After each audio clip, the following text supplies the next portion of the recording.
Smart Ahmednagar news. आमदार अबू आसिम आझमी यांचे मनमानी पद्धतीने केले गेलेले निलंबन रद्द करण्यात यावे।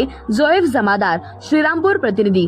समाजवादीचे आमदार अबू आसिम आझमी यांचे निलंबन रद्द करण्यात यावे या मागणीचे महामहिम राज्यपाल, महाराष्ट्र राज्य आणि मुख्यमंत्री महाराष्ट्र राज्य तथा आदींना समाजवादी पार्टीचे जिल्हाध्यक्ष जोएफ जमादार आणि सामाजिक कार्यकर्ते पदाधिकारी यांच्या वतीने पाठवण्यात आलेल्या निवेदनात म्हटले आहे की नवनिर्वाचित आमदार व समाजवादी पार्टीचे महाराष्ट्र प्रदेशाध्यक्ष अबू आसिम आझमी यांना महाराष्ट्र विधानसभेच्या चालू अर्थसंकल्पीय अधिवेशनात औरंगजेब यांचे उदात्तीकरण केल्याचे खोट्या आरोपावरून असंवैधानिक निलंबन करण्यात आले आहे। त्यांच्यावर छत्रपती संभाजी महाराज यांचे अवमान केल्याचा ठपका ठेवून त्यांचे मनमानी पद्धतीने निलंबन करण्यात आलेले आहे। अबू आसिम आझमी नेहमी देशहितामध्ये व गोरगरिबांना मदत करणारे आमदार आहेत। सत्याच्या बाजूने उभे राहणारे लोकप्रतिनिधी असून त्यांच्यावर खोटे आरोप ठेवून त्यांना निलंबित करणे अयोग्य अशी बाब आहे। तसेच वरील प्रकरणी त्यांना जीवे ठार मारण्याच्या धमक्या दिल्या जात आहेत। म्हणून आम्ही अहमदनगर जिल्हा समाजवादी पार्टीचे अध्यक्ष व कार्यकर्ते या नात्याने